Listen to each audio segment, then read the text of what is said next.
नमस्कार मित्रों, शिक्षा साहित्य दर्पण में आपका स्वागत है। इसके पहले हमने रीजनल मेथड के विषय में पढ़ा। आज हम उसके दूसरा मेथड है सम केंद्रित विधि, कॉन्सेंट्रिक मेथड। तो उसके विषय में आज हम जान लेते हैं। भूगोल अध्यापन के क्षेत्र में दूसरी प्रमुख विशिष्ट विधि समकेंद्रित विधि है। यह वह विधि है जिसमें कई समकेंद्रित वृत्तों के रूप में संपूर्ण संसार को बांटने के लिए प्रयास किया जाता है, जबकि प्रारंभ या केंद्र बिंदु में वह स्थान होता है जहां छात्र का निवास हो, अर्थात गृह क्षेत्र, चाहे वह गांव हो या शहर हो, अध्ययन के केंद्र में रखा जाता है। और उस क्षेत्र का भौगोलिक अध्ययन इस विधि में सर्वप्रथम किया जाता है, इसलिए प्रायः इसे एक केंद्रीय विधि भी कहा जाता है। क्रमशः स्तरानुकूल भूगोल विषय का अध्ययन क्षेत्र बढ़ता जाता है। उदाहरण, यदि गांव या शहर को गृह प्रदेश के रूप में देखा जाता है तो वहां के भूगोल का अध्ययन सर्वप्रथम किया जाएगा। तत्पश्चात यह क्षेत्र द्वितीय स्तर पर तहसील, फिर जिला और आगे चलकर क्रमशः राज्य, देश, महाद्वीप तथा अंततः संसार पर्यंत विस्तृत हो सकता है। यहाँ चित्र क्रमांक 133 पेज पर है। इस विधि को अधिक स्पष्ट करने के लिए प्रयास किया गया है। इस विधि के आधार पर अनेक कक्षाओं में भूगोल के पाठ्यक्रम में समानता होने पर भी उसके विस्तार में विविधता के कारण एकरूपता नहीं आ पाती है। संसार के बारे में अध्ययन करते समय भी पहले मात्र भौगोलिक परिस्थिति के बारे में जानकारी प्राप्त करने के लिए प्रयास किया जाता है। उसके बाद प्राकृतिक तथा अन्य संसाधनों की उत्पत्ति तथा विवरण एवं वितरण का अध्ययन किया जा सकता है। इसके बाद विभिन्न देशों के मध्य विद्यमान अंतरराष्ट्रीय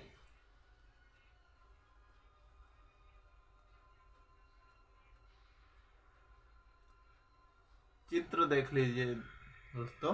पहले गृह प्रदेश है, उसके बाद तहसील, फिर जिला, फिर राज्य, फिर देश या राष्ट्र, फिर संसार। इस तरीके की समकेंद्रित विधि है। इस तरीके से भूगोल का अध्ययन किया जाता है। विद्यमान अंतरराष्ट्रीय व्यापार को समाहित किया जा सकता है।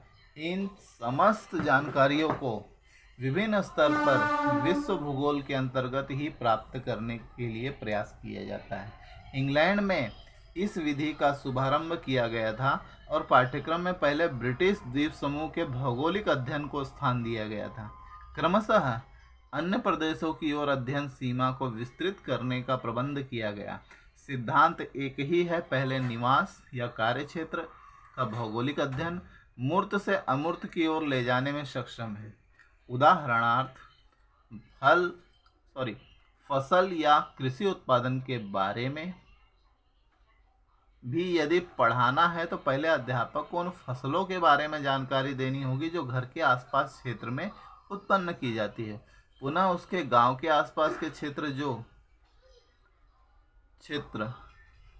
तहसील, जिला, राज्य की उसी फसल के बारे में वातावरणजन्य समानताओं एवं विषमताओं के आधार पर विभिन्नताओं को स्पष्ट करने की आवश्यकता होगी। फिर आगे चलकर छात्र राज्य से देश और देश से विश्व स्तर पर उस फसल के उत्पादन को समझने के लिए प्रयास कर सकते हैं तथा साथ ही अन्य प्रमुख खाद्यान्न तथा अखाद्य फसलों के उत्पादन के बारे में भी वह जानकारी प्राप्त कर सकता है। यह विधि गृह प्रदेश के भूगोल के अध्यापन एवं प्रादेशिक विधि के सहारे अध्यापन के समय विशेष रूप से प्रयोग में लाई जा सकती है, क्योंकि वहाँ अध्ययन का आरंभ निवास क्षेत्र की भौगोलिक जानकारियों से ही करना आवश्यक हो जाता है। प्राथमिक स्तर पर मानचित्र ज्ञान के लिए यह विधि सर्वाधिक उपयुक्त मानी जाती है, क्योंकि अपने आसपास के क्षेत्र या विचरण क्षेत्र का मानचित्र बनाना सबसे सरल होता है। विशेषताएं क्या है इस विधि की? किसी विधि की विशेषताओं के आधार पर ही उसके गुणधर्म को स्पष्ट किया जा सकता है। यह विधि मनोवैज्ञानिक है। ज्ञात से अज्ञात चलने की सुविधा इस विधि में सर्वाधिक है। साथ ही सरल से कठिन की ओर क्रमशः बढ़ने के कारण यह छात्रों के लिए सरल भी प्रतीत होती है। आसपास के वातावरण का निरीक्षण और अवलोकन रोचक कार्य हो जाता है। मानचित्रांकन भी आकर्षक होता है, अतः छात्रों के अवधान को आकर्षित करने में कोई कठिनाई इस विधि में नहीं होती है।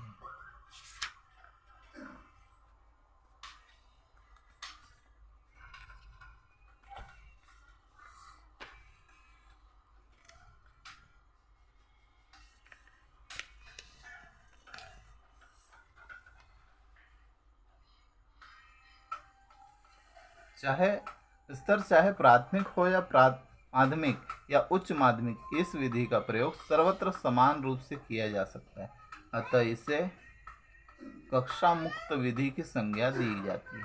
इस विधि में मात्र अध्यापक ही सक्रिय और प्रधानता प्राप्त नहीं होते हैं, बल्कि छात्र भी साथ साथ सहभागी बन जाते हैं।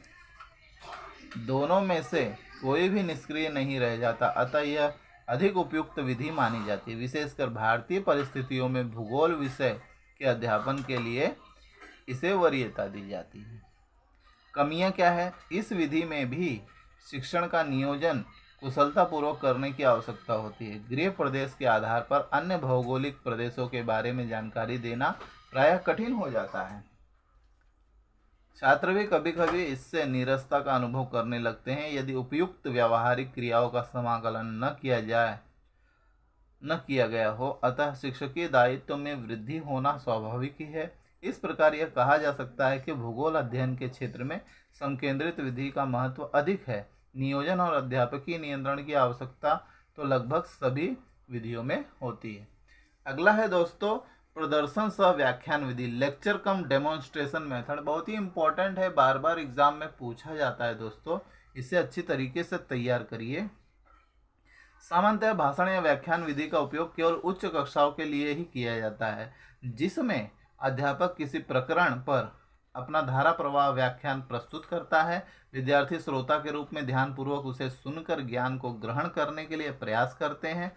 यह कथनात्मक विधि के होने के कारण इसकी सहायता से ज्ञान को शीघ्र प्रदान किया जा सकता है और प्रायः इस विधि को प्रयोग में लाने के लिए विशेष शिक्षण सहायक सामग्रियों की आवश्यकता अपरिहार्य नहीं होती है। लेकिन प्रदर्शन सह व्याख्यान यह विधि है जिसमें अध्यापक के द्वारा भूगोल पढ़ाते समय किसी प्रायोगिक कार्य या व्यवहारिक कौशल की प्रस्तुति विद्यार्थियों के सम्मुख की जाती है। अतः यह वह विधि है जिसमें न केवल भाषण या व्याख्यान के माध्यम से विषय वस्तु को छात्रों तक पहुंचाने के लिए प्रयास किया जाता है, बल्कि साथ प्रायोगिक कार्य के माध्यम से उसे व्यावहारिक रूप देने के लिए भी प्रयास किया जाता है। अतः यह विधि मात्र श्रव्य से दृश्य भी बन जाने के कारण निम्न कक्षा स्तर पर भी समान रूप से उपयोगी मानी जाती है।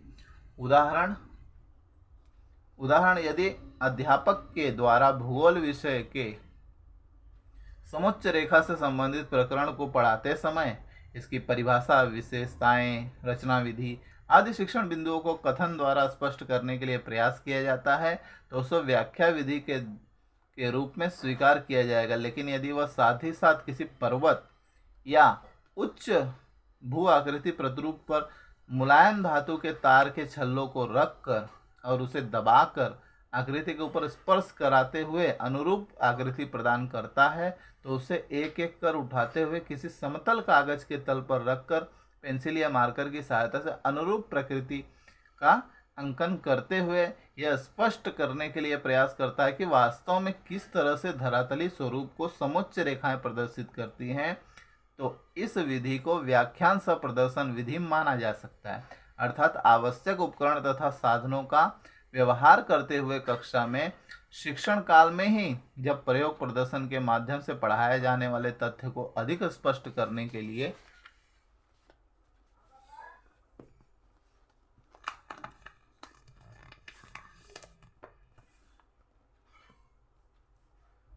प्रयास किया जाता है तो कहा जाता है कि व्याख्यान सह प्रदर्शन विधि का प्रयोग किया जा रहा है।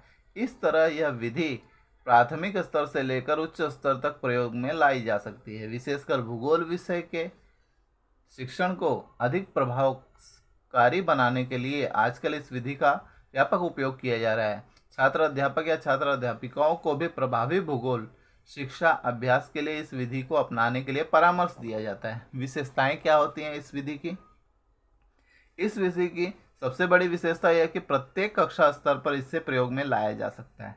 साथ ही विज्ञान विषयों के साथ भूगोल के लिए भी यह विधि अधिक व्यावहारिक मानी जाती है, क्योंकि भूगोल एक ऐसा विषय है जिसे क्रिया के माध्यम से अधिक आसानी से के साथ सीखा और समझा जा सकता है। अक्षांश तथा देशांतर रेखाएं, ज्वार भाटा, समुद्री धाराएं आदि अनेक ऐसे भौगोलिक तथ्य एवं संकल्पनाएं हैं जिन्हें प्रयोग के माध्यम से समझना ही अपेक्षित माना जाता है।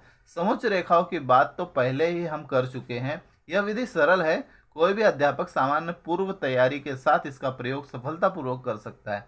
आवश्यक सामग्री उपलब्ध होने पर यह रोचक विधि बन जाती है, जिसे छात्र पढ़ने के लिए कक्षा में अंतिम कालांश में भी प्रस्तुत हो जाते हैं। लाभ क्या है? इस भाषण या व्याख्यान विधि की तुलना में अधिक समय सापेक्ष होते हुए भी यह विधि अध्यापक तथा छात्रों दोनों ही की सहभागिता एवं सक्रियता को सुनिश्चित करते हुए भूगोल अध्यापन के क्षेत्र में आज महत्वपूर्ण स्थान बना चुकी है।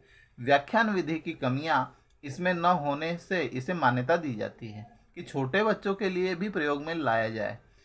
छात्रों को मात्र मूक बनकर बैठना नहीं पड़ता है, न ही अच्छे श्रोता बनने की अपेक्षा उससे इस विधि में की जाती है। यह रुचि के सिद्धांत के विपरीत भी नहीं मानी जा सकती। सुविधानुसार छात्रों से भी प्रयोग दोहराया जा सकता है। इसके विचार विमर्श करते हुए पाठ को प्रस्तुत करने के लिए प्रयास किया जाता है। सीमाएं क्या है? व्याख्यान विधि में निहित उपरोक्त कमियों के न होते हुए भी इस विधि में यह आवश्यक हो जाता है कि अध्यापक कुछ पूर्व प्रस्तुति अवश्य करें। साधन एवं आवश्यक सामग्रियों के अभाव में इस विधि का प्रयोग कर पाना कठिन हो जाता है। विद्यालय में कम से कम एक भूगोल कक्ष के न होने से यह विधि प्रयुक्त कर पाना कठिन हो जाता है। कभी कभी कक्षाओं में प्रदर्शन के लिए मेज या अन्य सुविधाएं तक उपलब्ध न होने से भी कुछ व्यावहारिक कठिनाइयां आती हैं। बेंच या अन्य फर्नीचर का समेकित उपयोग करते हुए व्यवस्था तो अध्यापक को ही करनी पड़ती है। सबसे बड़ी बात अध्यापक की प्रेरणा की होती है। यदि अध्यापक तैयार हैं तो कुछ भी असंभव नहीं है, लेकिन आज के कठोर पाठ्यक्रम, सुविधा विहीन विद्यालय, प्रोन्नति एवं सम्मान विहीन शिक्षण कार्य, अरुचिकर शैक्षिक प्रशासनिक वातावरण आदि अनेक कारण इस विधि की व्यावहारिकता को कम ही नहीं बल्कि समाप्त करने के लिए कटिबद्ध नजर आते हैं। अतः प्रभावकारी भूगोल शिक्षण नहीं हो पाता है, जिसके लिए यह एक उपयुक्त विधि है। इस प्रकार हम भूगोल शिक्षण के लिए प्रयुक्त सामान्य तथा विशिष्ट विधियों के बारे में यह देख रहे हैं। न तो किसी एक प्रकरण को ही एकमात्र विधि से पढ़ाने की आज बाध्यता है और न ही किसी एक इकाई के लिए ही ऐसा होता है।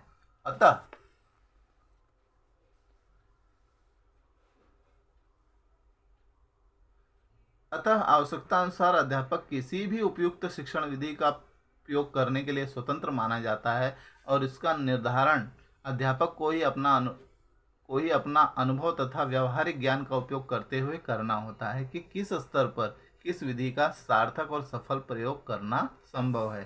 तो दोस्तों आज हमने